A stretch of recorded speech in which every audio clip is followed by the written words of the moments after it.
On today's episode, I'm in the process of updating my faithful ZMR 250, which is my go-to test platform, swapping the motors out from these old Sunny Sky 2204s. Although the new motors are the same kV at 2300 kV, you can see it's a little better constructed in my view, with more protection on the top. If your flying is as bad as mine, then you need as much protection as you can get. The other significant upgrade will be to swap out the flight controller. This is an old F3 omnibus. Just stuck that on the barometer, try and stop the wind getting to it. Barometer's on the top of the board in this instance, and we can see this does have the current sensor on it. Now that's important because the controller which I've chosen to swap it out for is this Racerstar MELO, which is an F4 based flight controller. But it does have the Bluetooth connection for the SpeedyBee app, which I like to try out. It does have the barometer as well, which is this little guy down here, which is on the bottom of the board. Being on the bottom of the board, I think it will be more out of the general airflow. I shall probably still put a bit of foam over the top of it. Other things to note: the reason for swapping to this, not only because it's an F4, is because it supports 4 UARTs as well as the I2C bus. I want to try this with iNav. With the F3 I was running out of UARTs to play with. In addition, I'm going to be trying a new to me GPS module, which is the BN880, and to make up for the lack of current sensor, I've heard that some people have had some fun calibrating these types of modules, so I should be intrigued to see how easy or otherwise that is. So I'm going to get on and swap out those motors. The ESCs will remain the same. I do also have another VTX that I want to try as well. Firstly, get the motors in place and the flight controller and see how we go from there.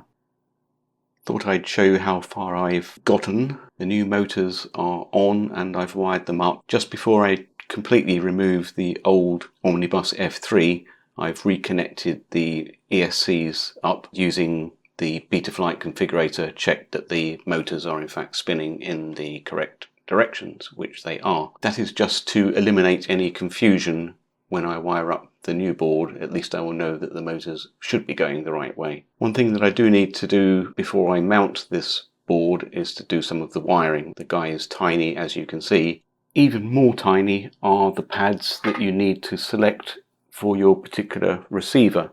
Now I'm running an S-Bus receiver, so I need to bridge these 2 pads here. Now, this is one of my smallest soldering irons. I think this is quite tricky. How people with hands like bananas and a 100-watt iron get on, I don't know.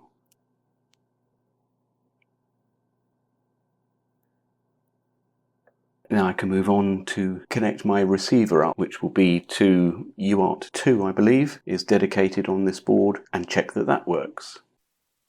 First I'm just going to tin the pads.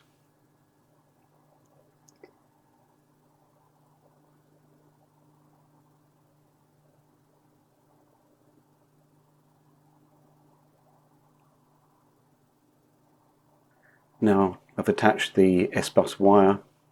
Next comes the positive, and finally the negative. A little bit shaky there. Time for a bit of a clean up with some IPA. Simples, the job's a good un. Let's check our receiver connections are working now. We have the connection obviously to Betaflight. I'll be moving on to iNav, but that will be a subject for a different video. We just check out in the ports. It says that port 2 has been defined already on UART 2, which it has. So there's our serial receiver. We just double check that in the configuration. Indeed, the serial based receiver is selected and S-Bus. So we should be able to now go to our receiver tab. Where's my transmitter? Switching on the transmitter now. And we have a connection. We've gone green there. And if we check our controls, throttle, yes, and yaw, yes, elevator or pitch, and aileron and roll. Our receiver is working. There is one more wire that I need to find a place for, and that is the smart port output from the receiver. But before we get to that, I need to sort out the current sensor. On this XT60 current sensor, the current sense is between the two main power leads. It would make sense to solder that first and then solder the whole thing onto the end of the cables there. So let's get that soldered on.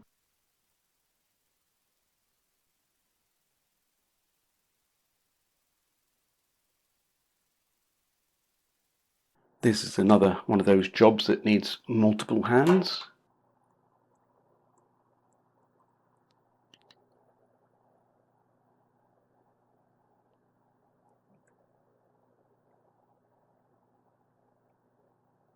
It's functional, it's not aesthetically pleasing. We have some supplied heat shrink to go over the whole thing.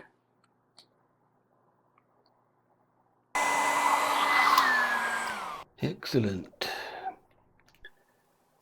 Time now to decide where we're going to connect the smart port from the receiver, also the other features that we need. Here we can see TX3 is associated with the VTX, so it seems clear that TX3 should be used for the smart audio. Therefore, TX4 I'm going to use for the smart port. The reason I'm not going to use UART1 is because here we can see it's next to SDA and SCL, so that would seem more logical for the places to put the GPS and the compass, GPS being serial and the compass using the SDA SCL. So the next challenge is, where is TX4? It doesn't appear on the bottom of the board. We have to turn it over, and now we can find it over here next to the boot button.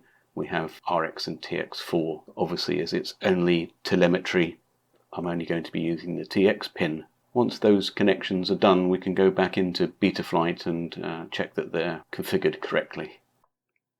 Another thing which is very poorly documented, in my opinion, is how you actually connect the flight battery to the flight controller. There's no mention of VBAT. What in fact it turns out to be is on the connector where the motor signals come out, and also where we put our current sensor, there is a negative and a positive indicated. Now this is in fact the connections to the flight battery, and I've got this little Molex connector that goes down to my distribution board. Until you make this connection, the only thing that will work is the 4.5 volt output for the receiver. The main 10 volt and 5 volt supplies will not be enabled until we have the flight pack voltage across here. I could just demonstrate that now. I'm in fact powering the device from my bench power supply with the current limit on, just in case my theory is incorrect. And if we switch on now the main power supply, you could hear some buzzing there, as there is power now to the speed controllers. On these pins here, which is the camera connection, we should have plus 5 volts, which we do. And also here on the VTX, we should have a 10 volt output. Now I can go ahead and get those wired up. The wiring is complete now, for which I personally am quite relieved. Let's go round from this side. So we have the positive connection to the flight battery, then the 1, 2, 3, 4 ESC connections.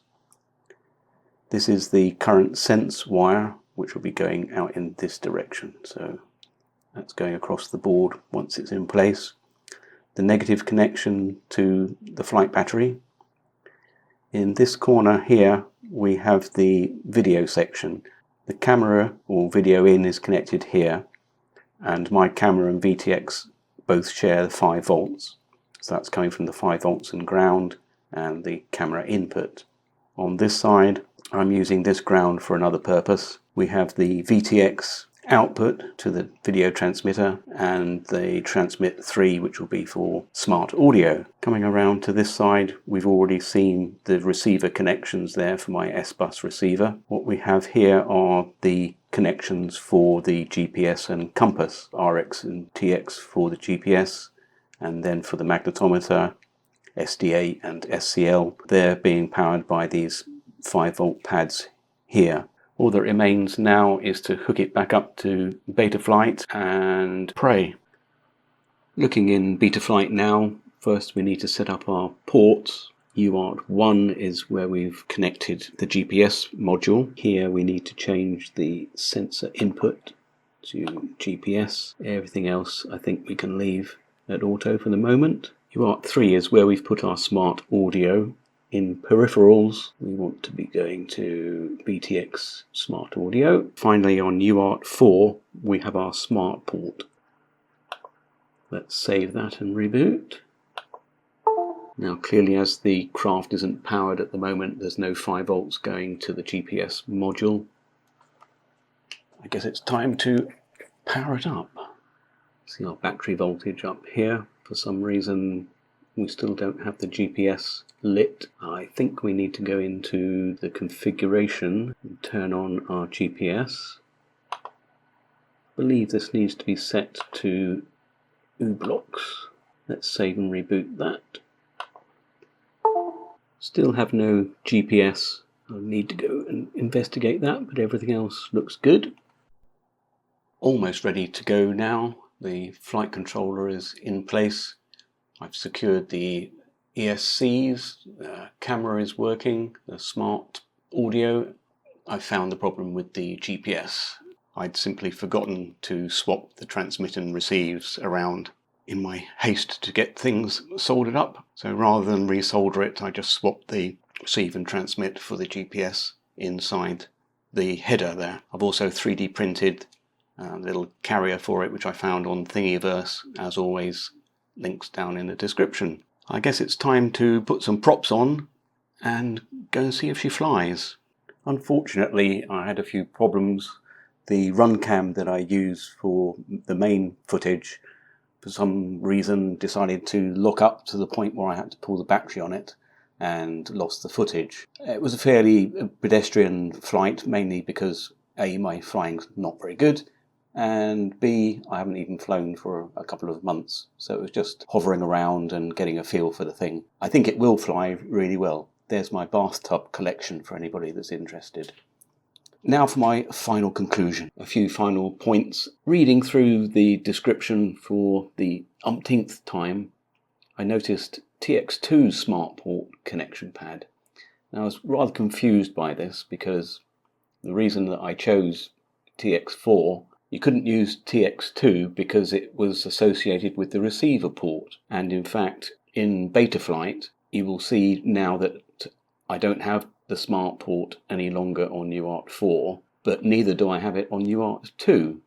The reason for that is if you select this in UART2 and go and save it, it deems the configuration to be invalid, and as it says at the top here, it kindly resets all of the values for the UARTs back to their base settings, which is not terribly helpful. However, if you do choose to connect your smart port to TX2, which is on this side of the board, and I've in fact moved mine across from TX4 to TX2, that is all that you need to do. You don't need to set it up through Betaflight, it's there by default.